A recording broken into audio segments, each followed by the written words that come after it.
আজ 9 ডিসেম্বর বেগম রোকেয়া দিবস। 1880 সালের এই দিনে তিনি জন্মেছিলেন। নারীদের যে অবস্থা এবং অবস্থানগত পরিবর্তন হয়েছে সেই সময় থেকে এর পেছনে যে মানুষরা রয়েছেন, অর্থাৎ যে সকল নারীরা রয়েছেন, অর্থাৎ অগ্রণী ভূমিকা পালন করেছেন, তাদের মধ্যে তিনি অন্যতম। এবং আমরা সবাই জানি তিনি আমাদের মুসলিম নারী জাগরণের অগ্রদূত। আর তাকে নিয়ে আসলে আজকে আমাদের এই আয়োজন। আমরা এই আয়োজনের নাম রেখেছি অর্গল ভেঙে। সবাইকে আমন্ত্রণ জানাচ্ছি আমি মৌ। আর আজকের এই বিশেষ আয়োজনে আমার সঙ্গে রয়েছেন 4 জন অত্যন্ত গুণী মানুষ। এই মানুষের অত্যন্ত গুণী এজন্য কারণ তারা 4 জনই মানুষ গড়ার কারিগর, অর্থাৎ শিক্ষক। তারা শিল্পে বাঁচেন, সৃষ্টিতে বাঁচেন, সেই সাথে সাহিত্যে বাঁচেন। তো শিল্প সাহিত্য মিলেই কিন্তু তাদের জীবনের পথ চলা এবং সেই জ্ঞানগুলো আমাদের মাঝে ছড়িয়ে দিয়ে থাকেন। আমাদের সঙ্গে রয়েছেন বাংলা বিভাগের অধ্যাপক শ্রদ্ধেয় তারিক মঞ্জুর স্যার। স্যার আসসালামু আলাইকুম, কেমন আছেন? হ্যাঁ, ভালো আছি এবং সবাইকে রোকেয়া দিবসের শুভেচ্ছা। আরও আছেন জগন্নাথ বিশ্ববিদ্যালয়ের বাংলা বিভাগের অধ্যাপক ডক্টর পারভিন আক্তার জিমি ম্যাম। সুদূর রংপুর থেকে যিনি এসেছেন বেগম রোকেয়া বিশ্ববিদ্যালয়ের বাংলা বিভাগের সহকারী অধ্যাপক সিরাজাম মুনিরা ম্যাম। আপনাকে অসংখ্য ধন্যবাদ আমাদেরকে আজকে সময় দেওয়ার জন্য। সেই সাথে রয়েছেন ঢাকা বিশ্ববিদ্যালয়ের লোক প্রশাসন বিভাগের সহকারী অধ্যাপক শেহরিন আমিন ভুইয়া মোনামি ম্যাম। কেমন আছেন? ভালো আছি স্যার। আপনাকে দিয়ে শুরু করতে চাই, বেগম রোকেয়াকে নিয়ে শুরু করব, তার কথা দিয়ে শুরু করব যে সেই সময় বেগম রোকেয়ার বেড়ে ওঠা এবং 19 শতকের একজন নারীর এই যে তার যে আত্মপ্রকাশ বা তার যে অভিব্যক্তি, কি বলার আছে আসলে স্যার আপনার তাকে নিয়ে? একজন রোকেয়ার যে রোকেয়া হয়ে ওঠা এবং তার যে বেড়ে ওঠার গল্প, সেটা তো তার পারিবারিক যে জীবন চর্চা এবং তার যে জীবনী, সেগুলোর মধ্য দিয়ে আমরা পাই। আবার একই সঙ্গে যদি খেয়াল করি যে সময়ে বিভিন্ন লেখক লিখেছেন, সময়কে তুলে ধরেছেন। এবং আমরা যদি দেখি যে নারী শিক্ষার যে ব্যাপারটি ছিল, মেয়েরা পিছিয়ে ছিল নানা দিক থেকে এবং অনেক জায়গা থেকেই তারা অধিকার বঞ্চিত ছিল। এটা শুধু ভারতবর্ষের বা বাংলা অঞ্চলের ব্যাপার নয়, এটা কিন্তু পৃথিবী জুড়েই ছিল। এবং সেদিক থেকে চিন্তা করলে রোকেয়ার বেড়ে ওঠা আসলে একটা অবিশ্বাস্য। তার লেখার মধ্য দিয়ে যেমন আমরা পাই যে একটা ব্যতিক্রমী চিন্তার ধারা এবং খুব অগ্রগামী চিন্তার ধারা। এবং আমি যেটা বললাম যে একটা মুসলমান নারী হয়ে একজন, যে তিনি যেভাবে সমাজকে দেখেছেন এবং চিন্তা করেছেন, ভেবেছেন এবং তার যে প্রতিফলন ঘটিয়েছেন তার নিজের ক্ষেত্রেও, সেটা কিন্তু অবিশ্বাস্য। আমরা যদি বলি যে ওই সময়ে মেয়েরা কিন্তু আসলেই কি হিন্দু কি মুসলিম, এই অঞ্চলের মেয়েরা শিক্ষা থেকে পিছিয়ে ছিল। এবং 19 শতকের সূচনা লগ্নে ইংরেজ শাসন আমলের শুরু থেকে আমরা কিছু মেয়েদের স্কুল দেখতে পাই যেখানে মূলত ব্রাহ্ম মেয়েরা যেত। কিন্তু হিন্দু মেয়েদেরও আমরা দেখিনি, সনাতন ধর্মী মেয়েদেরও সেই পরিমাণে স্কুল বা উচ্চশিক্ষার পথে এগোতে। আর মুসলমান মেয়েরাও ঘরের মধ্যেই যেটুকু পড়াশোনা করত এবং বিশেষ করে কিছু আরবি পড়াটাই তাদের উপায়টা ছিল বা মাধ্যম ছিল। কিন্তু বাংলা পুস্তকও তারা পড়তে পারতো না। বেগম রোকেয়ার একটা বইয়ের নাম হলো পদ্মরাগ। সেই বইটি উৎসর্গ করেছেন তার বড় ভাই ইব্রাহিম সাবেরকে এবং কৃতজ্ঞতা জানিয়েছেন যে ভাই আমাকে ইংরেজি শেখালেন, ইংরেজির কথা বলছেন। আবার মতিচুর গ্রন্থের যেটা দ্বিতীয় ভাগ, সেটি তিনি উৎসর্গ করেন তার বড় বোনের নামে, করিমুন্নেসা যার নাম ছিল, এবং বলছেন যে আমার বাংলা শিক্ষার পিছনে আমার এই বোনের অবদান রয়েছে। তার দুটি বই ভাই বোনকে উৎসর্গ করা। এবং খেয়াল করবেন যে রোকেয়া এই শিক্ষাটা পাচ্ছেন পরিবার থেকে। এটা কিন্তু খুব সহজ ব্যাপার ছিল না। এখন একটি সম্ভ্রান্ত পরিবারে জন্মগ্রহণ করার কারণে এ ধরনের পরিবারের পুরুষরা সাধারণত বা ছেলেরা উচ্চশিক্ষায় শিক্ষিত হয়েছে। ওই সময় কিছু কিছু দেখা যাচ্ছে। আমরা যদি দেখি যে পরবর্তী যে দশকটা, মানে ঠিক 10-20 বছর পরে যদি দেখি আমরা যে 20 শতকের সূচনা লগ্ন যেটা 1901 থেকে শুরু হলো 1910-20 পর্যন্ত, এই সময়ের সমাজটা কেমন ছিল, মুসলিম সমাজ কেমন ছিল, সেটা কাজী ইমদাদুল হকের উপন্যাস আব্দুল্লাহর মধ্যে লেখা হচ্ছে যে মুসলমান তরুণরাও বা ছেলেরাও ইংরেজি শিখছে না, তারা ইংরেজি শিক্ষা থেকে পিছিয়ে থাকছে। কিন্তু রোকেয়ার পরিবারের তার যে ভাইয়েরা, তারা কলকাতায় থেকে তারা ইংরেজি শেখায় শিক্ষিত হয়েছেন এবং তার একটা প্রতিফলন তার পরিবারের মধ্যে আমরা দেখতে পাই যে অন্য ভাই বোনদেরও পড়াচ্ছেন। ওই যে একজন রোকেয়া হয়ে ওঠা, এটা ব্যক্তিগত প্রচেষ্টা ছাড়া কিন্তু এটা হয় না।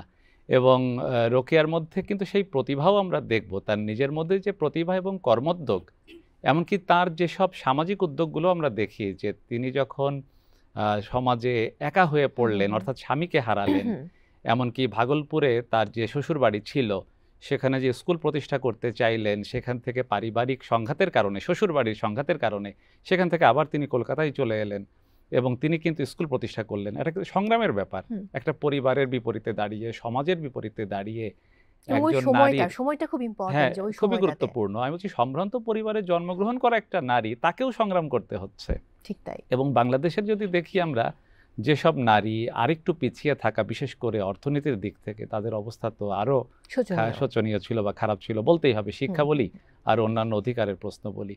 তাহলে রোকেয়ার ক্ষেত্রে আমরা দেখতে পাচ্ছি পারিবারিক সহযোগিতা একটা ব্যাপার রোকেয়া হয়ে ওঠার পেছনে, এবং সমাজ সময়কে অতিক্রম করার ব্যাপারে তার নিজেরও আসলে তাগিদ ছিল এবং সংগ্রামী মনোভাব ছিল, যে কারণে আসলে রোকেয়া আমাদের চলার পথে শুধু মুসলমান নারী নয়, মুসলমান পুরুষ নয়, আসলে বিশ্ব মানুষের এগিয়ে চলার পথে রোকেয়া কিন্তু বড় একটা ভূমিকা রেখেছেন।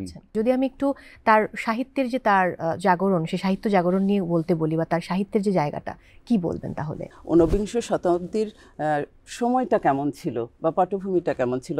ছিল ইংরেজ রাজত্ব, সরকারি অফিস আদালতের ভাষা ছিল ইংরেজি। তারও আগে যদি যাই, তখন আমাদের মুসলমান শাসনের সময় ভাষাটা ছিল ফার্সি, এবং মুসলমানরা নিজস্ব একটা ভাষা তৈরি করে নিয়েছিলেন, এবং আমাদের সম্ভ্রান্ত পরিবারের মানুষেরা উর্দু ভাষায় কথা বলতেন। কিন্তু সেই সময়ের প্রেক্ষাপট যদি দেখি, যে তখন কতগুলি বিদ্রোহ সংগঠিত হয়েছিল, সাঁওতাল বিদ্রোহ, সিপাহী বিপ্লব, কতগুলি আন্দোলন সংগঠিত হয়েছিল সভা সমিতি সেই সময় প্রতিষ্ঠিত হয়েছিল, বঙ্গদর্শন পত্রিকার মতো পত্রিকা প্রকাশিত হয়েছিল, বাংলা সাহিত্যের প্রথম উপন্যাস আলালের ঘরের দুলাল, সার্থক উপন্যাস দুর্গেশ নন্দিনীকে আমরা পাই। ঠিক সেই সময়ের আরও অনেক পরে এসে দেখা গেল যে 1871 কি 73 সালের দিকে এসে মুসলমানদের শিক্ষা গ্রহণের ব্যাপারটি সরকারিভাবে সিদ্ধান্ত ঘোষিত হয়। তাহলে যেখানে একদম অষ্টাদশ 19বিংশ শতাব্দীর অনেক শেষে এসে বা পরে এসে মুসলমানদের শিক্ষা গ্রহণের বিষয়টি সিদ্ধান্ত গৃহীত হয়, সেখানে নারী শিক্ষার বিষয়টা তো অনেক পরের বিষয়। এবং সেই সময় বেথুন স্কুল প্রতিষ্ঠিত হয় সম্ভ্রান্ত হিন্দু নারীদের জন্য। এবং আমরা যেটা আসলে প্রচলিত যে ধারণা, যে বেগম রোকেয়া সাখাওয়াত হোসেন বেগম, যদিও তার নাম নয়, তাকে একটা উপাধি দেওয়া হয়েছিল, যে তার নাম হলো রোকেয়া খাতুন, তার সত্যিকারের নাম রোকেয়া খাতুন। পরবর্তীতে তিনি তার স্বামীর নামটা গ্রহণ করেন, এবং বলা হয় যে তিনি প্রথম নারী শিক্ষার জন্য বা মুসলমান নারী যিনি মেয়েদের জন্য একটি স্কুল প্রতিষ্ঠা করেছিলেন। কিন্তু বিভিন্ন তথ্যের ভিত্তিতে জানা যায় যে আসলে তিনি যে শুধু এই জন্য তাকে আমরা স্মরণ করছি তা নয়। বেগম রোকেয়ার আগে আরও 4 জন মুসলিম নারী স্কুল প্রতিষ্ঠায় তাদের আর্থিক সহযোগিতা দিয়েছিলেন এবং পৃষ্ঠপোষকতা দিয়েছিলেন। কলকাতায় একজন মুসলমান, তিনি 18 জন নারী 18 জন ছাত্রী নিয়ে একটা স্কুলে সহযোগিতা করেছিলেন। মুর্শিদাবাদের নবাব বেগম ফেরদৌসী মহল, তিনি তার আর্থিক সহযোগিতা এবং পৃষ্ঠপোষকতায় একটি স্কুল প্রতিষ্ঠা করেছিলেন। এবং সরার্দি পরিবারের খদিস্তা বানু, তিনিও একটা স্কুল প্রতিষ্ঠার ব্যাপারে সহযোগিতা করেছিলেন। তাহলে এটা মূল বিষয় নয় যে তিনি একজন নারীদের জন্য বা মেয়েদের জন্য একটা স্কুল প্রতিষ্ঠা করেছেন। বিষয় সেটাই যে তিনি যেই সময় স্কুলটা প্রতিষ্ঠা করেছিলেন, এই হিন্দু স্কুল প্রতিষ্ঠার ব্যাপারে বিদেশি হতে শুরু করে ঈশ্বরচন্দ্র বিদ্যাসাগর হতে শুরু করে অনেকেই তাকে সহযোগিতা করেছিলেন। কিন্তু বেগম রোকেয়া একমাত্র নারী যিনি কোনো সহযোগিতা ছাড়া প্রতিকূলতার মধ্যে লড়াই করে সংগ্রাম করে তিনি একটি স্কুল প্রতিষ্ঠা করেছিলেন। এবং তিনি যখন সাহিত্য ক্ষেত্রে প্রবেশ করেন, এক মীর মশাররফ হোসেনের কথা বাদ দিলেও তখন দেখা গেল যে ইমদাদুল হক, মোজাম্মেল হক, তারা সাহিত্য ক্ষেত্রে প্রবেশ করেছেন, এবং এদের মধ্যে অনেকেই যুক্তি এবং মননশীলতা দ্বারা তাদের একটা অবস্থান তৈরি করেছেন। সেই প্রেক্ষাপটে বেগম রোকেয়া তার সাহিত্যিক অবস্থানটা তৈরি করেছিলেন তার যুক্তিবাদিতা, তার মননশীলতা এবং সাহিত্য গুণ দিয়ে। এখানে একজন বেগম রোকেয়াকে আমরা স্যালুট করতে পারি। এবং এই লেখার ভিতর দিয়ে তিনি কি করেছেন, তার স্বপ্নকে বাস্তবায়ন করেছেন। এবং বলা হয় যে বেগম রোকেয়ার কর্ম এবং সাহিত্য দুইটাই মুদ্রার এপিঠ এবং ওপিঠ। তিনি যে কর্মগুলি সম্পাদন করতে চেয়েছেন সেই কর্মগুলিকে নিয়ে তিনি সাহিত্য রচনা করেছেন, অথবা তিনি যে সাহিত্যগুলি রচনা করেছেন সেই সাহিত্যগুলির বিষয়টাকে তিনি তার বাস্তবে সারা জীবন মৃত্যুর আগ পর্যন্ত সেই প্রচেষ্টা তিনি করে গিয়েছেন। আমি ম্যামের কাছে যাব। মুনিরা ম্যাম, আপনি কিন্তু বেগম রোকেয়া বিশ্ববিদ্যালয়ের শিক্ষার্থী, আবার সেখানকার শিক্ষকও আপনি। তো আপনার জীবনে বেগম রোকেয়ার ভূমিকা এবং একই সাথে কতখানি অনুপ্রেরণা তিনি আপনাকে দিয়েছেন? বেগম রোকেয়াকে জানা, আমরা মাধ্যমিক পর্যায়ে যখন রোকেয়াকে পড়েছি, একটি মাত্র প্রবন্ধ পড়েছি আমরা। তো সেই প্রবন্ধ পঠন পাঠনের সারমর্ম যতটা না বুঝেছি মাধ্যমিক পর্যায়ে, বিশ্ববিদ্যালয়ে ভর্তির পর যখন বেগম রোকেয়ার নামেই একটি বিশ্ববিদ্যালয়ে ভর্তি হলাম, রোকেয়ার যে পড়াশোনা, রোকেয়ার যে কথা, সেই কথাগুলো আমাকে তখন নতুনভাবে আন্দোলিত করেছে। আমি যখন অর্ধাঙ্গী প্রবন্ধ পড়েছি তখন তার মর্ম যতটা না বুঝতে পেরেছি, বিশ্ববিদ্যালয়ে এসে বুঝেছি যে রোকেয়া আমাদের পার্টনার যারা বেটার হাব তাদেরকে অ্যাড্রেস করতে বলছেন অর্ধাঙ্গ বলে। একদম আমাদেরকে, আমাদের পার্টনারদের সহধর্মিণী হতে বলছেন, সহকর্মী হতে বলছেন। তো এগুলো, এই শব্দগুলো খুব নতুনভাবে খুবই উদ্দীপনা তৈরি করেছে, আগ্রহ তৈরি করেছে, এবং শিক্ষা সম্পর্কে যে কথাগুলো বলেছেন সেগুলো আমাকে ভীষণভাবে আন্দোলিত করেছে। ফলে পড়াশোনা করা কিংবা শিক্ষক হবার পথে রোকেয়া অবশ্যই ভীষণভাবে আমাকে অনুপ্রাণিত করেছে, এবং আমি খুবই গর্ব অনুভব করি যে আমি বেগম রোকেয়া বিশ্ববিদ্যালয়ের একজন শিক্ষার্থী এবং পড়াশোনার শেষে আমি সেখানকার শিক্ষক হতে পেরেছি, এবং রোকেয়ার দেখানো পথেই নিজেকে গুছিয়ে নেবার চেষ্টা করছি।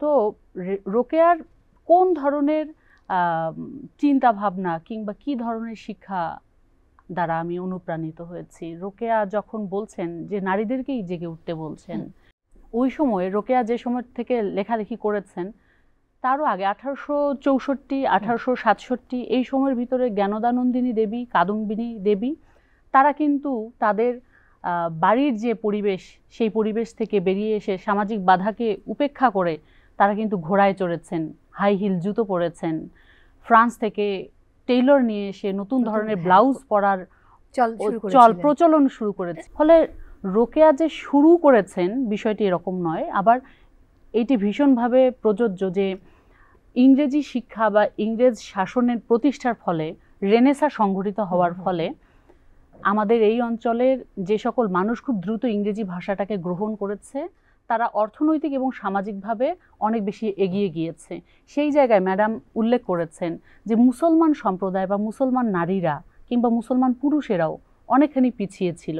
সেই পিছিয়ে থাকার যন্ত্রণা অভিজাত পরিবারের মুসলিমরা অনুভব করতে পেরেছিলেন যে আমাদের পুরো কমিউনিটি বা সম্প্রদায় আমরা ইংরেজি শিক্ষা থেকে অনেক বেশি পিছিয়ে রয়েছি, ফলে আমরা চাকুরিগত জায়গায়, আমরা অর্থনৈতিক জায়গায় পিছিয়ে যাচ্ছি, বাকিদের থেকে আমরা অনেক বেশি পিছিয়ে যাচ্ছি। ফলে অভিজাত মুসলিম পরিবারের যে সন্তানেরা ইংরেজি শিক্ষা গ্রহণ করেছিলেন, নারী পুরুষ নির্বিশেষে তারা কলম ধরেছেন।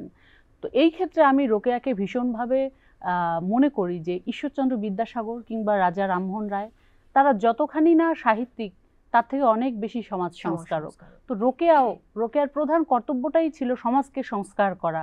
কোন সমাজকে সংস্কার করা? যেই সমাজে বৈষম্য রয়েছে, যেই সমাজে পুরুষের থেকে নারীরা অনেক বেশি পিছিয়ে রয়েছে, সেই সমাজে সমতা রক্ষার জন্য রোকেয়া আহ্বান জানিয়েছেন, বৈষম্য নিরসনের জন্য আহ্বান জানিয়েছেন। রোকেয়া এমনও বলেছেন তার প্রবন্ধে যে আমরা যদি সমান হতে চাই তাহলে আমরা কিসের সমকক্ষ হব? সমাজে আমাদের সামনে পুরুষ রয়েছে, আমরা পুরুষদের সমকক্ষ হতে চাই, এবং তাদের সমকক্ষ হতে গেলে আমাদের যে দক্ষতা, যে সক্ষমতা অর্জন করা দরকার, যে উপায়ে অর্জন করা দরকার, আমরা যে কোনো উপায়ে সেই সক্ষমতা অর্জন করব। ফলে এই ধরনের কথা যখন একজন কেবল উচ্চ মাধ্যমিক পাশ করা একজন কোমলমতি শিক্ষার্থীরা পড়েন এবং সেটাকে আরো গভীরভাবে উপলব্ধি করার চেষ্টা করেন, সেটি আমাকে ভীষণভাবে প্রাণিত করেছে। আমি জানি যে আপনি খুবই প্রগতিশীল একজন নারী, বেগম রোকেয়া নারীবাদী লেখক। এই দৃষ্টিকোণ থেকে যদি আমি বেগম রোকেয়াকে মূল্যায়ন করতে বলি তাহলে আপনি কি বলবেন? নারীবাদী বলতে আমরা এক ধরনের নারীবাদী চিন্তাকে বুঝি, কিন্তু এটা যে অনেকগুলো স্কুল অফ থটস আছে। হ্যাঁ, একটা যেটা আমি প্রায় ক্লাসে বলি, আমি ক্লাসে জেন্ডার অ্যান্ড ডেভেলপমেন্ট নেই, তো সেখানে আমি বলি যে প্রবলেমটা আইডেন্টিফাইড হয়েছে, যে প্রবলেমটা হচ্ছে যে সমাজে নারীরা পিছিয়ে আছে। সলিউশনটাও আমি জানি কি করতে হবে, যে কোনোভাবে নারীকে সেই সমমর্যাদায় নিয়ে যেতে হবে, কিন্তু সেটা রিচ করার যে প্রসেসটা বা যে জার্নিটা, সেটা এক একটা স্কুল অফ থটস বা এক একজন নারীবাদী এক একভাবে দেখেছেন। কিন্তু বেগম রোকেয়া আমি দেখলাম, কনসিডারিং দ্য কনটেক্সট, আমরা বারবারই বলছি যে সময়টাকে মাথায় রাখতে হবে, সময়টাকে মাথায় রেখে উনি এমন একজন নারীবাদী ছিলেন যার লেখায় আপনি বিভিন্ন ধরনের মানে ফেমিনিস্ট লেন্স দেখতে পারবেন। তো প্রথমে যদি শুরু করি, আপনি ওনার সময়কালটা যদি দেখেন, উনি 1880-তে জন্মগ্রহণ করেন, কিন্তু ওনার লেখাগুলো কিন্তু সব হচ্ছে যে ইনিশিয়াল মানে 19 শতাব্দীর একদম প্রথম দিকে ওনার লেখালেখি শুরু হয়। সেটা যদি টাইমলাইন চিন্তা করি, এটাকে আমরা বলি যে ফার্স্ট ওয়েভ অফ ফেমিনিজম। ঠিক এই সময়টাতেও আমরা আসলে যখন এই যে নারীবাদী পড়ালেখাগুলি করি, বা ফেমিনিজম পড়ি, আমরা কিন্তু ভুলেই যাই যে আমরা সবসময় ফোকাস করি গ্লোবাল সাউথের দিকে। হ্যাঁ, তো সেখানে আমরা ব্রিটিশ নারীবাদী ফেমিনিস্ট অ্যান্ড স্কলার, আমরা ভার্জিনিয়া ওলফের কথা অনেক বলি। হ্যাঁ, তারপরে আমরা বলি যে সিমন ডে বুভওয়ার, উনি ইউরোপের। আমরা আমেরিকায় যদি দেখি শার্লট পার্কিন্সকে দেখি, একই টাইম লাইনে কিন্তু এখানে বেগম রোকেয়া ছিলেন, কিন্তু আমরা কিন্তু ওনাকে ওভাবে হয়তো মূল্যায়ন করতে শিখিনি এবং বিশ্ব দরবারে ওনার জায়গাটা দিতে পারছি না, আমার যেটা মনে হচ্ছে। কারণ ওই সময়ে এই ইন্ডিয়ান সাবকন্টিনেন্টের কনটেক্সটে যেখানে নারীরা এতটা পিছিয়ে আছে, সেখানে উনি এমন এমন প্রগতিশীল কথা বলেছে যেটা আমার কাছে মনে হয় যে অভাবনীয়। প্রথমে যদি ধরি যে আমার চোখে প্রথমে উনি লিবারাল ফেমিনিস্ট, কারণ উনি বলেছেন যে মেয়েদেরকে পড়ালেখা করাতে হবে, তাদের শিক্ষা খুবই জরুরি।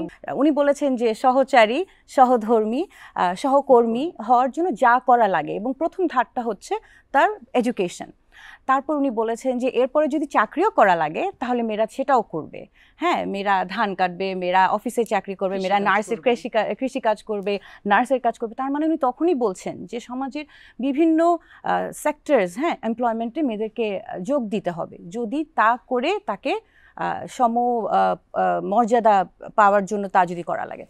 এরপরে আপনি খুব ইন্টারেস্টিংলি আপনি দেখবেন যে উনি ওনার অবরোধবাসিনী, ওখানে 47টা উনি গল্প বলেছেন, ছোট ছোট গল্প, এবং আমার কাছে খুব মজা লাগে। এবং উনি ওখানে যে গল্পগুলো লিখেছেন, এক একটা গল্প এক একটা ফেমিনিস্ট লেন্স থেকে। উনি বলেছেন যে একটা যেমন বলেছেন যে 4.5 গয়না পরে একটা জড়সড় বস্তু বসে আছে, হ্যাঁ, মনে হচ্ছে। এখানে উনি বলেছেন যে তাহলে নারীদেরকে এই গয়না টয়না পরা বাদ দিতে হবে, এটাকে আমরা র্যাডিক্যাল ফেমিনিজম বলি। হ্যাঁ, নারীদের গয়না পরাটা তখন একটা ফর্ম অফ অপারেশন। হ্যাঁ, তাকে ওভাবে একটা জড়বস্তুতে পরিণত করা। তাহলে যদি তাই হয় যে তুমি এই গয়না is a symbol of operation, তাহলে তাকে ছুঁড়ে ফেলে দাও। তো এটা র্যাডিক্যাল ফেমিনিস্টদের কথা, মানে আপনি যদি কম্পেয়ার করেন। তারপর আপনি যদি চিন্তা করেন যে আমরা কিন্তু বারবার বলি উনি মুসলিম নারীবাদী। হ্যাঁ, তাহলে আমরা যখন একাডেমিক্যালি দেখি তখন আমরা বলি যে ইসলামিক ফেমিনিজম, এবং সেটা শুরুটা আমরা ধরি 1990 থেকে, 1990 থেকে। কিন্তু সে 1905 থেকে শুরু করে আমাদের একজন বেগম রোকেয়া ছিলেন, যিনি কিন্তু ইসলামিক ফেমিনিস্ট ছিলেন, এবং উনি বারবার করে এটা স্ট্রেস করেছেন যে ইসলাম অ্যাজ এ রিলিজিয়ন কিন্তু নারীকে আটকায় না। ইসলামের যে বিভিন্ন ধরনের ইন্টারপ্রিটেশন, পেট্রিয়ার্কাল সমাজ যেটা কালচার, পেট্রিয়ার্কাল নর্মস দিয়ে, কালচার দিয়ে ইসলামকে ভুল ইন্টারপ্রেট করে নারীকে অবরুদ্ধ করে ফেলার যে বিষয়টা, মুসলিম ফেমিনিজমের বা ইসলামিক ফেমিনিজমের যে মূল কথা, সেটা হচ্ছে if I am equal in the eyes of Allah, why am I not equal in the eyes of men. Same জিনিসটাই কিন্তু বেগম রোকেয়া জিজ্ঞেস করেছেন সেই কবে, আপনি চিন্তা করেন যে 19 শতাব্দীর একদম প্রথম দিকে। তো 1990 পর্যন্ত আসা লাগেনি, আমাদের বেগম রোকেয়া কিন্তু তার আগেই বলেছে। আমার কাছে মনে হয় ওনার সময়টা যদিও রেলেভেন্ট, কিন্তু উনি মনস্তাত্ত্বিকভাবে উনি অনেক প্রগতিশীল ছিলেন, অনেক আধুনিক। হ্যাঁ, অনেক আধুনিক ছিলেন উনি। একাধারে উনি লিবারাল ফেমিনিস্ট, উনি র্যাডিক্যাল ফেমিনিস্ট। উনি কিন্তু ক্লাস নিয়েও কথা বলেছে।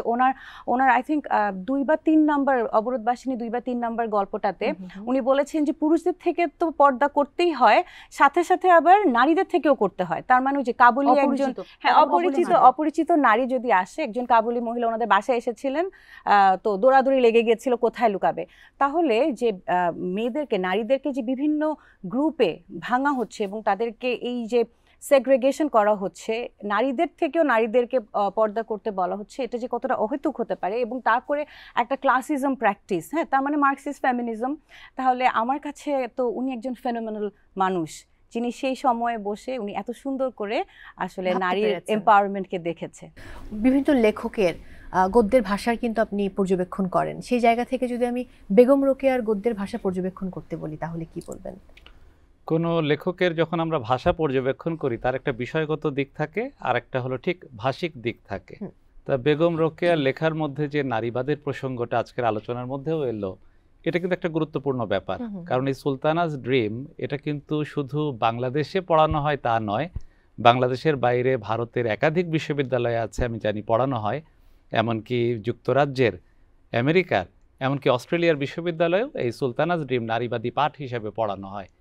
বিষয়কর ব্যাপার হলো নারীবাদের ধারণা তখন কিন্তু ভারতবর্ষে ছিল না, এবং একটা কাকতালীয় ব্যাপার, রোকেয়ার জন্ম যে সালে 1880 সালে, একই সময়ে এই নারীবাদের ধারণা বিকাশ লাভ করে ইউরোপে, এবং সেটা ইউরোপ জুড়ে ছড়াতে অন্তত 10-20 বছর লেগে গেছে। মানে মার্কিন যুক্তরাষ্ট্রে সেটা 1910 সালের দিকে বিস্তার লাভ করলো নারীবাদের ধারণা, এবং ধারণারও কিন্তু রূপান্তর ঘটেছে সময়ে সময়ে। আমি বলছি এর যে বিস্তার, এটা ইউরোপে এবং আমেরিকা পর্যন্ত যেতেই অন্তত 30 বছর লেগেছে, আর ভারতবর্ষে আরও অনেক পরের ব্যাপার। ফলে এই রোকেয়ার লেখার মধ্যে যে ধারণাগুলো আমরা পাচ্ছি, এবং নারীবাদের সাথে আমরা এটাকে আমরা পাঠ্যের সাথে বা উচ্চতর পঠনের সাথে আমরা যুক্ত করছি, সেই রোকেয়ার লেখার মধ্যে কিন্তু নিশ্চয়ই এমন কোনো বিশেষত্ব ছিল যা তাকে শক্তি জুগিয়েছে। একদম। আরেকটা ব্যাপার হলো যে তার লেখার যে ভাষাগত শৈলী সেটা আবার কেমন, এবং তার বাংলা দেখেও আমরা বিস্মিত হয়ে যাই যে এরকম বাংলা কি করে সম্ভব। ওই সময়ে যেসব পত্রিকা ছাপা হতো, যেমন বঙ্গীয় সাহিত্য পরিষদ, তারপরে সওগাত পত্রিকা, নবনূর পত্রিকা, বিভিন্ন পত্রিকা ছাপা হতো।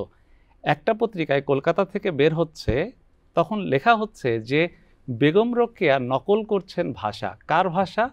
সমালোচক বলছেন তিনি বঙ্কিমচন্দ্রের ভাষা রপ্ত করে নকল করছেন, এবং কালীপ্রসন্ন সিংহের ভাষা রপ্ত করে তিনি লিখছেন। এবং রোকেয়া পরে বলছেন যে বঙ্কিমচন্দ্রকে রপ্ত করা আমার পক্ষে সম্ভব নয়, জবাব দিচ্ছেন বইয়ের ভূমিকায়। এমনকি কালীপ্রসন্ন সিংহের যে বইয়ের কথা বলা হচ্ছে, আমি সেই বই কখনো পড়িও নি। এবং প্রত্যেক লেখকের নিজস্ব একটা স্বকীয় ভঙ্গি বা ধরন থাকে। আর যদি আমরা দেখি যে বঙ্কিমচন্দ্র চট্টোপাধ্যায়ের যে ভাষা, সেটা উপন্যাসের ভাষা একটু একরকম, এবং তার প্রবন্ধের ভাষাও একরকম। রোকেয়ার কিন্তু প্রবন্ধের ভাষা কিন্তু তার কোনোটারই কাছে, ধারে কাছে নয়। আসলে যিনি মূল্যায়ন করেছেন, হয়তো তিনি সাধু চলিত ক্রিয়াপদ বা সর্বনাম পদ দেখে হয়তো বা মূল্যায়ন করে থাকবেন। এখন রোকেয়ার ভাষার মধ্যে যেটা আমরা দেখবো, যেটা অর্ধাঙ্গী প্রবন্ধের কথাও এলো, যে এত তির্যক ভঙ্গিতে কথা বলতে পারে এটা সম্ভব নয়। মানে নানা রকম ভঙ্গি থাকে, হ্যাঁ ব্যঙ্গেরও নানা রূপ থাকে, ব্যঙ্গ, বিদ্রূপ, শ্লেষ, বক্রোক্তি, নানা রকম ভঙ্গি থাকে। হ্যাঁ, মানে রম্য এবং ব্যঙ্গের নানা ধরন থাকে। এর অন্তত পক্ষে 5-7টি নমুনা পাওয়া যাবে ধরনগত বৈশিষ্ট্যের দিক থেকে, যে একটা বিষয়কে তুলে ধরার জন্য রোকেয়ার সেই সক্ষমতা ছিল। এমনকি তার কিছু ছোট গল্প আছে, সেখানেও দেখা যায় যে তার যে শ্লেষাত্মক ভঙ্গি সেটা কিন্তু আছে। আর যেটা অবরোধবাসিনী পড়ার কথা বলা হলো, ছোট ছোট গল্প, ছোট ছোট গল্পে তখনকার সময়কে তুলে আনা বা তার আগের সময়কে তুলে আনা। তবে একটু সতর্ক থাকতে বলবো, রোকেয়ার এই বর্ণনার সবগুলোই কিন্তু আসলে ঠিক বাস্তব নয়। কারণ গল্প কখন হয়ে ওঠে, যেটা ব্যতিক্রম সেটাই গল্প হয়ে ওঠে। এরকম একটা ঘটনাও আছে রোকেয়ার এই অবরোধবাসিনীর মধ্যে, যে রেলের মধ্যে বসে আছেন নারী, বোরকা পরে, মুখ চোখ দেখা যাচ্ছে না, এবং স্বামী ওই সময় লেখা আছে যে বাথরুমে যাচ্ছেন ট্রেনের, এবং ওই অবস্থায় নতুন একজন ওই ট্রেনের ওই কামরাতে উঠেছে, অন্য একজন পুরুষ, এবং তিনি আসন না পেয়ে ওখানে যখন বসেছেন, একটু পরে ওই লোক সরেও গেছেন, কিন্তু যিনি বাথরুম থেকে বের হয়ে আসলেন তিনি তার স্ত্রীকে খুঁজে পাচ্ছেন না, এবং কোথায় থাকতে পারেন এটা নিয়ে অনেক রকম খোঁজ লাগানো হলো। শেষ পর্যন্ত স্টেশনের বাইরেও পাওয়া যায়নি, ট্রেনও আর ছাড়তে পারছে না। পরে দেখা গেল যে ট্রেনের নিচে, বেঞ্চির নিচে ওই নারী নিজেকে লুকিয়েছেন, অর্থাৎ অন্য পুরুষ সামনে এসেছে বলে নিজেকে গোপন রাখা।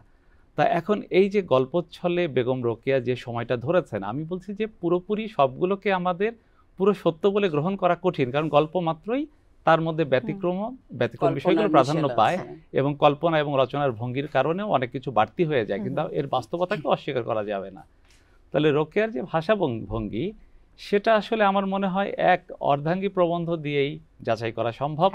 এবং তার অন্যান্য প্রবন্ধের মধ্যেও আমরা দেখব যে তিনি সবচেয়ে বেশি যুক্তি দিয়ে কথা বলেন। যখন কিছু বলতে চান, তার যুক্তি হলো তার প্রধান অস্ত্র, এবং তিনি মনে করেছেন যে শিক্ষা বিস্তারটা খুব জরুরি, এবং এই শিক্ষা বিস্তারের মধ্যেই বাংলাদেশের মেয়েরা, বিশেষত যেহেতু মেয়েদের জন্য স্কুল কম ছিল, মুসলমান মেয়েরা বাইরে এসে পড়াশোনা করতে কম।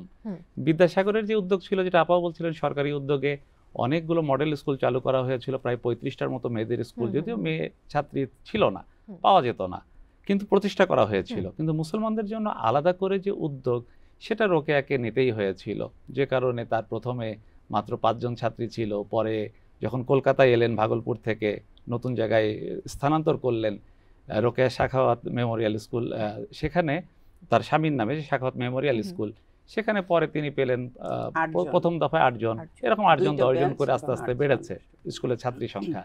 তার উদ্দেশ্যও ছিল যে মেয়েরা লেখাপড়ার মধ্য দিয়েই আসলে তারা কলম ধরতে শিখবে, তারা লিখতে শিখবে, এবং এই লেখার মধ্য দিয়েই আসলে পরিবর্তনটা সূচিত হবে। বেগম রোকেয়ার সময়ে শিক্ষা ব্যবস্থা কেমন ছিল, একই সাথে শিক্ষা এবং সমাজ সংস্কারে তার ভূমিকা? তিনি যখন স্মৃতিচারণ করেন তখন তিনি বলেছিলেন যে পিতা, শিক্ষক, গুরু কি জিনিস আমি জানি না, আমি শুধু আপনাকেই চিনি। এবং তার বোন কামরুন্নেসা, তার ছিল বাংলা ভাষার প্রতি আগ্রহ, এবং তিনি যখন বাংলা শেখার প্রতি আগ্রহ দেখান তখন পরিবার তাকে কি করেছে যে বাংলা শিক্ষা গ্রহণ করা যাবে না, সুতরাং তাকে বিয়ে দিয়ে দেন। এবং বেগম রোকেয়ার প্রথম বর্ণ পরিচয়টা হয় কামরুন্নেসার কাছে, তার বড় বোনের কাছে। এবং তার যখন বিয়ে হয়ে যায় তখন তিনি শঙ্কিত ছিলেন যে তিনি না বাংলা ভুলে যান, কিন্তু সেটা সম্ভব হয়েছে। যেটা বলছি যে তার শিক্ষার দ্বিতীয় পর্যায়ে যদি বলি যে তার স্বামী সাখাওয়াত হোসেন এবং তার দ্বিতীয় পক্ষের স্ত্রী ছিলেন বেগম রোকেয়া, তো তার সান্নিধ্যে এসে তিনি লেখাপড়া যেমন চালিয়ে গেছেন এবং ইংরেজি শিক্ষায় অনেক বেশি পারদর্শী হয়েছিলেন। এবং একটা সময় এসে তিনি তার স্বামীর অফিসের কাজে ইংরেজির কাজগুলো তিনি করে দিতে পারতেন। এটা গেল তার শিক্ষাগত পর্যায়টা। কিন্তু বেগম রোকেয়া নারীদের জন্য যে বিষয়গুলি বা যে বিষয়টা দিয়ে অনুপ্রাণিত হয়েছেন সেটা হলো ইউরোপের নারী শিক্ষা এবং পুরুষদের সমপর্যায়ে চিন্তা করার বিষয়টা তিনি ওখান থেকে পেয়েছেন। এবং বেগম রোকেয়া শুধু শিক্ষা বলতে বা নারী শিক্ষা বলতে তিনি সুশিক্ষাকে বুঝিয়েছেন, এবং তিনি মনে করেছিলেন যে শিক্ষা শুধু বর্ণ পরিচয় নয় বা ডিগ্রি নয়, পুস্তক নয়, শিক্ষা হবে শারীরিক এবং মানসিক। নারীদের স্বাধীনতা, যে স্বাধীনভাবে চিন্তা করা, স্বাধীনভাবে নিজেকে প্রকাশ করা এবং তাদের যে আত্মসম্মান, আত্মসচেতনতা, এই বিষয়গুলির উপর তিনি বেশি জোর দিয়েছেন। এবং এই ক্ষেত্রে বেগম রোকেয়া অলংকার নিয়ে নিজস্ব একটা ব্যাখ্যা দাঁড় করিয়েছেন যে আসলে অলংকার হলো সৌন্দর্যের বর্ধন করেন, কিন্তু আমরা নারীরা বা সমাজ অলংকারকে দেখি কি পুরুষের চোখে একটা অবস্থান, তার কে কত অলংকার দিতে পারলো, কত অলংকার পড়তে পারলো, অথবা এটা একটা অর্থ সংক্রান্ত বিষয় হয়ে দাঁড়ায়। আর যে স্বাধীনতার কথা বলেছেন, সেই স্বাধীনতা যেমন মনের স্বাধীনতা, তেমনি তিনি অর্থনৈতিক স্বাধীনতার কথাটাও চিন্তা করেছেন। এবং তিনি বলেছেন যে দরকার হলে আমরা পুরুষের সমপর্যায়ে গিয়ে কাজ করতে পারবো। এবং যেটা অবরোধবাসিনীতে তিনি বলেছিলেন যে যেখানে পুরুষরা সৌরজগতে চলে গিয়েছে সেখানে নারীরা বসে কি করছে, বালিশের গজ ফিতা দিয়ে বালিশের কাভারের মাপ দিচ্ছে। তাহলে বেগম রোকেয়া 100 বছর আগে কতখানি প্রগতিশীল চিন্তার ধারক ছিলেন তিনি, যে তিনি সেই কথাটা বলেছেন যে নিজের জন্য, নিজের সৌন্দর্যের জন্য, নিজের ভালো লাগার জন্য আমরা কেন পড়ছি না, আমরা কেন শুধু পুরুষের চোখে ভালো লাগবো সেই দৃষ্টিকোণ থেকে পড়ছি, এই কথাটা বলেছেন। তারপরে শিক্ষার ক্ষেত্রে তিনি যেটা বলেছেন যে দরকার হলে আমরা পুরুষের পাশাপাশি যাওয়ার জন্য দরকার হলে আমরা লেডি ক্যারানি হব, লেডি ম্যাজিস্ট্রেট হব, লেডি জাজ হব, আমরা পিছিয়ে কেন থাকবো। এবং নারী শিক্ষা যে দরকার শিশুর যত্ন লালন পালনের জন্য, তিনি সেটা বলেছেন যে একজন সন্তান যখন বেড়ে উঠবে তাহলে এই সন্তানকে বেড়ে তোলার জন্য, সন্তানের সুস্বাস্থ্যের জন্য প্রথমত কার সান্নিধ্যে থাকবে, মায়ের সান্নিধ্যে থাকবে। সুতরাং একজন সচেতন মা তৈরি করা, একজন শিক্ষিত মা তৈরি করতে পারলেই একজন শিক্ষিত শিশু বড় হয়ে উঠবে, শিক্ষিত জাতি হয়ে উঠবে এবং একটা সচেতন শিক্ষা তৈরি হবে। কোরআন শিক্ষার বিষয়ে এখানেও কিন্তু বেগম রোকেয়া পজিটিভ, যে আসলে আমরা কোরআনকে সঠিকভাবে জানি না, কোরআন যে আমাদের জীবন বিধান, আসলে কোরআনে কি বলেছে, আমরা কয়জন অর্থসহ কোরআনটাকে পড়েছি, হৃদয়ঙ্গম করেছি, যে কোরআন পড়লে আমাদের জীবনটাকে যে আমরা খুব সুন্দরভাবে, সংযতভাবে, স্বাভাবিকভাবে চালিত করতে পারি, এই বোধটাই আমাদের মধ্যে নেই। এবং আরেকটা বিষয় আমি বলতে চাই যে বাংলা ভাষার ক্ষেত্রে তিনি উর্দু পরিমণ্ডলে বড় হয়েছেন, কিন্তু তিনি সমস্ত লেখা লিখেছেন কিন্তু বাংলায়, তিনি ইংরেজিও জানতেন এবং এই যে লিখলেন বাংলায়, এবং তিনি বলেছেন যে মাতৃভাষায় লেখা উচিত, পড়াশোনা করা উচিত। এবং তিনি বাচ্চাদের, যারা আমরা কোরআন শিক্ষা দিচ্ছি বা আরবি শিক্ষা দিচ্ছি, তিনি তখন স্থানীয় ভাষার কথা বলেছেন। শুধু তাই নয় যে শুধু শিক্ষা, সচেতনতা বা আর্থিক উন্নতি, তিনি পণ প্রথার বিরুদ্ধেও কথা বলেছেন। নারীদের যে শারীরিক ব্যায়াম প্রয়োজন, শরীর চর্চার প্রয়োজন, সে কথাটাও তিনি বলেছেন। তাহলে একজন প্রগতিশীল রোকেয়াকে কি আমরা দেখতে পাই না, যে যেখানে এরকম একটা বদ্ধ পরিমণ্ডলে, বদ্ধ বলতে এই বলছি যে মানসিক বিকাশটা যেখানে সম্ভব হয়নি বা ব্যক্তি স্বাধীনতাটা যেখানে ছিল না, সেখানে তিনি এত দূর এগিয়ে চিন্তাটা করতে পেরেছিলেন যে নারীদের জন্য। এবং পর্দা প্রথার ক্ষেত্রে যে ভুল ব্যাখ্যাটা দেওয়া হয় যে আসলে অবরোধ ভেঙে বেরিয়ে আসা, এই অবরোধ ভেঙে বেরিয়ে আসাটার জন্য তিনি স্বেচ্ছাচারিতা বলেননি। তিনি বলেছেন যে আমরা ঘরে যে অবস্থায় থাকি, একদম ঘরের বাহির হচ্ছি না, পর্দানশীল দেখাচ্ছি, যে পরিমণ্ডলে যাচ্ছি না, অন্য অবস্থায় যেরকমই থাকি না কেন, তার চেয়ে যদি বুঝি আমি শালীন পোশাক পরে কর্মক্ষেত্রে পুরুষের পাশাপাশি যে কোনো কাজ আমি করতে পারি, এই বিষয়টা তিনি দেখেছেন। এবং তিনি অনেকখানি বিজ্ঞান মনস্ক ছিলেন এবং তার প্রতিটি কথার পেছনে যুক্তি ছিল। অনেকেই বলেন যে তিনি পর্দা প্রথার বিরুদ্ধে কথা বলেছেন, কিন্তু তিনি নিজেই পর্দা করেছেন। কিন্তু সেই পর্দা মানে যে শুধু বোরখা পরা তা কিন্তু নয়। বোরখা হয়তো তিনি পরেছেন তার এই নারীর শিক্ষা বিস্তারের জন্য কোথাও কোথাও তাকে আপোস করতে হয়েছিল, সেই প্রয়োজনের থেকে, সেই আপোসের জায়গা থেকে তিনি কিন্তু সেই কাজটা করেছেন। এবং এ শুধু এইটা নয় যে তিনি নারীদের কথা চিন্তা করেছেন, তিনি কৃষকদের কথা চিন্তা করেছেন, চাষার দুঃখ লিখেছেন। তারপরে তিনি আমাদের কুটির শিল্প নিয়ে চিন্তা করেছেন, তিনি রেশম শিল্প নিয়ে চিন্তা করেছেন, যে চরকা নিয়ে বলেছেন। তাহলে এইগুলি তাকে প্রভাবিত করেছে। এবং বেগম রোকেয়ার যেটা বড় বিশেষত্ব, যে তখনকার যে উল্লেখযোগ্য পত্রিকাগুলি ছিল, সাহিত্য পত্রিকা, বিশেষ করে নবনূর সম্ভবত প্রথম পত্রিকা যেটা মুসলমানদের দ্বারা সম্পাদিত, এবং ওই একটিমাত্র পত্রিকায় নারীদের লেখা ছাপা হতো। এবং সেখানে বেগম রোকেয়ার প্রায় 14টি রচনা প্রকাশিত হয়েছিল। এবং তিনি সওগাতে লিখেছেন, মাসিক নবনূরে লিখেছেন, মহিলা পত্রিকায় লিখেছেন, এরকম উল্লেখযোগ্য যতগুলি পত্রিকা আছে প্রায় অধিকাংশ পত্রিকায় তার লেখালেখির বিষয়টা ছিল। তাহলে তার প্রবন্ধগুলি যদি আমরা দেখতে পাই যে প্রতিটা শব্দ, প্রতিটা অর্থের কিন্তু গভীর বিশ্লেষণ আছে। আমরা যারা গভীরভাবে ওই শব্দগুলিকে, অর্থটাকে অ্যানালাইসিস করতে না বুঝি, তারাই কিন্তু আমরা অপব্যাখ্যা করি যে তিনি আসলে এটা নিষেধ করেছেন। কিন্তু কেন করেছেন, কি অর্থে করেছেন এবং কতটুকু করেছেন, সেটা আসলে তাকে জানা দরকার, বোঝা দরকার। একজন কর্মী রোকেয়া, একজন শিক্ষাবতী রোকেয়া, একজন সৈনিক রোকেয়াকে বুঝতে হলে আসলে রোকেয়ার মানুষটা জানা বড় প্রয়োজন। কারণ তিনি জীবনের শেষ মুহূর্ত পর্যন্ত শিক্ষা বিস্তারের জন্য চেষ্টা করে গেছেন, নারী মুক্তির জন্য চেষ্টা করে গেছেন। এবং নারী যাতে মুক্তি পায় মনের দিক থেকে, অর্থের দিক থেকে এবং কর্মের দিক থেকে, এই তাদের মেধা, মনন, চিন্তাটা যেন পুরুষের পাশাপাশি আমাদের সমাজে, পরিবারে, দেশে, সন্তানে এবং ভবিষ্যৎ পৃথিবীতে কাজে লাগতে পারে, সেই চিন্তাটা তিনি করেছেন। বেগম রোকেয়া বিশ্ববিদ্যালয়, তার নামে সেই বিশ্ববিদ্যালয়। সেই সময় কিন্তু মোনামি ম্যাম বলছিলেন যে বিশ্বের বেশ কজন গুণী বা মহিয়সী নারীর কথা তিনি বলেছেন, উল্লেখ করেছেন। একই কথা বলেছেন যে বেগম রোকেয়াকে কিন্তু সেইভাবে আমরা বিশ্ব দরবারে পরিচিত করতে পারিনি। সো বেগম রোকেয়া বিশ্ববিদ্যালয়ের এরকম কোনো উদ্যোগ আছে কিনা বেগম রোকেয়াকে নিয়ে? জাতীয়ভাবে রোকেয়াকে যতখানি মূল্যায়ন করা দরকার সেটি শুধুমাত্র দিবস কেন্দ্রিক এবং রোকেয়া পড়েছে এবং পদক দেয়া হয়। সেই ক্ষেত্রে অবশ্যই তো তাকে, একজন মানুষকে সম্মান জানানোর প্রধান উপায় হচ্ছে তার সাহিত্য কর্ম নিয়ে, তার আদর্শ দর্শন নিয়ে চর্চা করার।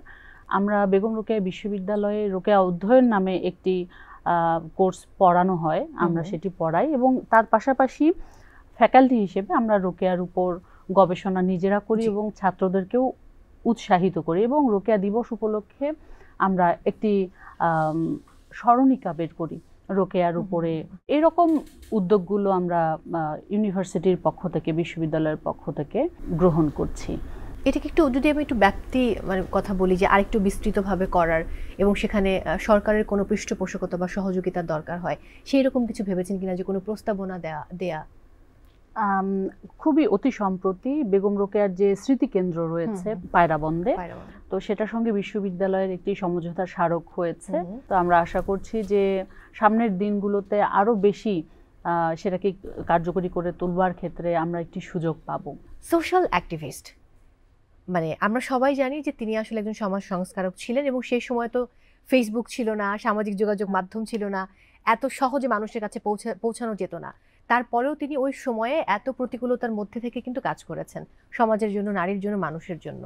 সো সেই জায়গা থেকে যদি আমি বেগম রোকেয়াকে মূল্যায়ন করতে বলি, তখন কিন্তু নারীরাও ছিল না ওনার পাশে, কারণ উনি ছিলেন অগ্রদূত নারী জাগরণের। উন্নত বিশ্বে তখন ফ্রান্স বা স্যার যেটা বললেন যে ইউরোপিয়ান কান্ট্রিগুলোতে বলেন, অন্য নারীদের কিন্তু তখন একটা আন্দোলনের মতন দাঁড়িয়ে গিয়েছিল। কিন্তু বেগম রোকেয়া কিন্তু তখনও অনেক প্রতিবন্ধকতা ঠেলে উনি সামনে আগাচ্ছেন। তো উনি এরকম একটা জায়গায় বলেছেন যে উনি ওনার স্কুলে যখন মেয়েদেরকে আনার জন্য রিচ আউট করতো, সেখানে উনি অনেক প্রতিকূলতায় ভুক্ত যে মেয়েদেরকে কেউ পাঠাতে চাচ্ছে না, কারণ ওই যে পর্দার একটা বিষয় আছে। তখন উনি একটা বাসের মতন বানালেন, যে বাসে মেয়েরা আসা যাওয়া করবে, সেই বাসের সামনে আর পিছনে মানে সামনে শুধু খোলা আর সব বন্ধ। তো প্রথম উনি বলে দ্বিতীয় দিন অনেক মেয়ে বমি করেছে, অনেক মেয়ে ফেইন্ট হয়ে গেছে, এবং তারপরে বাবারা এসে বলেছে যে আপনি এরকম বাসে করে আমাদের মেয়েদেরকে আনবেন, ওরা তো মরেই যাবে। উনি বললো যে পরে তো আমি যদি এরকম বাস না করি তাহলে তো আপনারা দিবেনও না।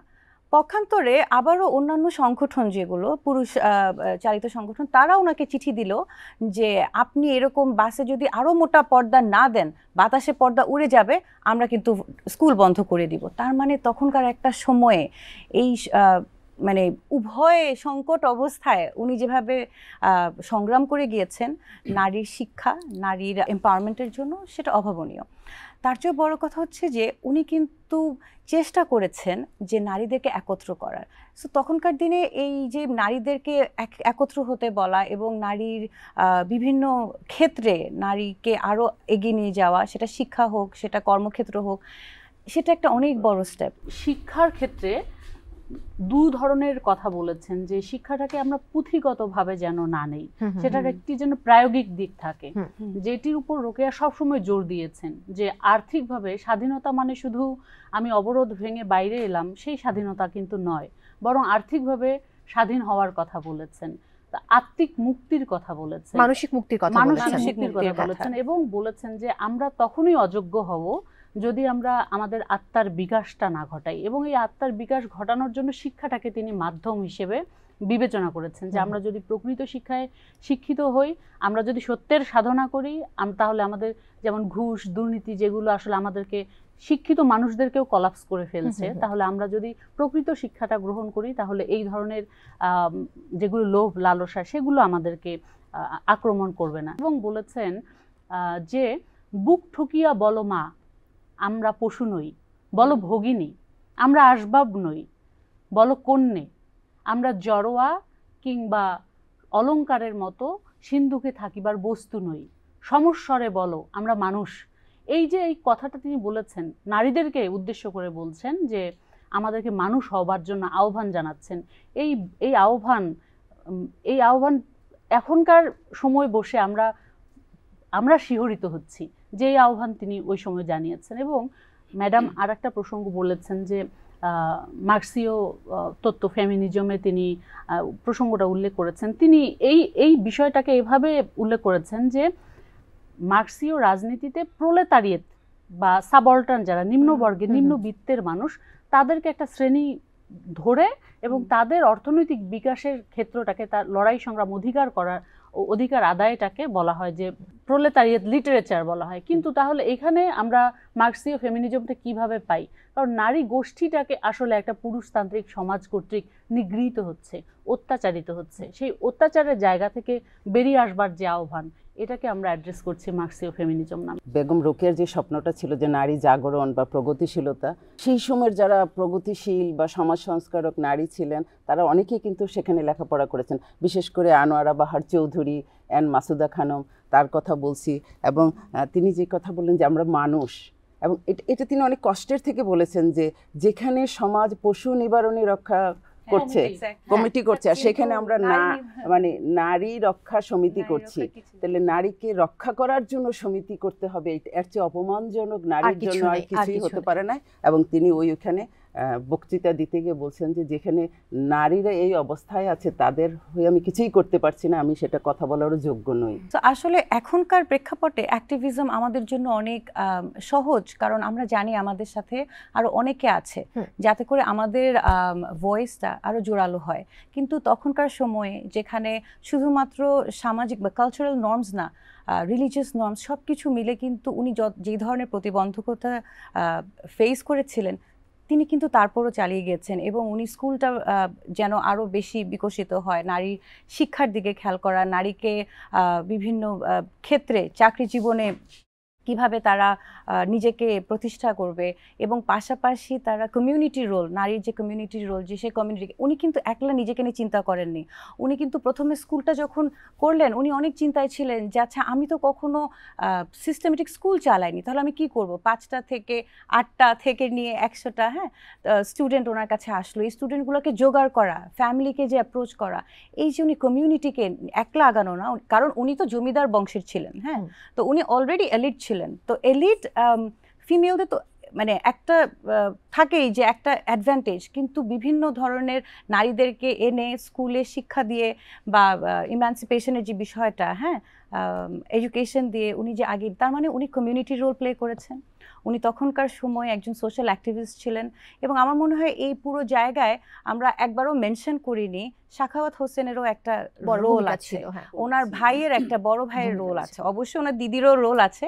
কিন্তু আমরা যে মনে করি যে নারীবাদীটা হচ্ছে আসলে শুধু নারীদেরকে ঘিরে এবং এখানে পুরুষরা নারীবাদী হতে পারবে না, তখনকার সময়ে কিন্তু আমরা 2জন নারীবাদী ওনার জীবনে দেখেছি যারা পুরুষ ছিলেন এবং তাদের রোলটা অভাবনীয়। ওনার হাজব্যান্ডেরটা পরে আসি, আগে ভাই ওনাকে সবার আগে শিক্ষা দিল, হ্যাঁ, ইংরেজি শিক্ষা। পাশাপাশি ওনার হাজব্যান্ড 10,000 টাকা তখনকার দিনে উনি আলাদা করে রেখেছিলেন যে স্কুলটা প্রতিষ্ঠার জন্য। তার মানে আমরা সামনের দিকে যদি, because you told me to conclude, আমরা সামনের দিকে এগিয়ে যেতে হলে যেটা নারী পুরুষের একটা কম্বাইন্ড এফোর্ট লাগবে, আমরা যে একসাথে হাঁটবো, সহচরীর যে বিষয়টা উনি বলেছে, অর্ধাঙ্গ হওয়া, সহচরী হওয়া, সহকর্মী হওয়া, এটা আসলে স্ট্রেস উনি সেই তখন করে গিয়েছেন 19 শতাব্দীতে। আপনারা আজকে আমাদেরকে সময় দিয়েছেন। আমরা আশা রাখি যে বেগম রোকেয়া সেই সময়ে যে স্বপ্ন দেখেছিলেন সেই স্বপ্নের মধ্যে এখনো আমরা চলমান গতিতে আছি, কিন্তু পুরো স্বপ্ন পূরণ হয়েছে কিনা সেটা একটা অনেক বড় প্রশ্ন। যাই হোক, আজকে খুব আশা নিয়ে, খুব ভালো স্বপ্ন নিয়ে আমরা শেষ করছি। দর্শক, বিদায় নিচ্ছি আজকের মতো। সবাই অনেক ভালো থাকুন, আর পরিবারের সবাইকে ভালো রাখুন, পাশের মানুষটিকে ভালো রাখুন। পরিবারের যে সন্তান রয়েছে এবং মানে শিশু সন্তানদের মধ্যে আমি বলবো যে নারী পুরুষ নির্বিশেষে সবার জন্য সমান অধিকার, সেটা আসলে পরিবার থেকেই প্রতিষ্ঠা করতে হবে। তাহলে নারী পুরুষ আমরা একসঙ্গে সমকক্ষভাবে কাজ করতে পারবো, সহযোগী হয়ে এবং সহযাত্রী হয়ে। সবাই অনেক ভালো থাকুন, বাংলাদেশ টেলিভিশনের সাথে থাকুন।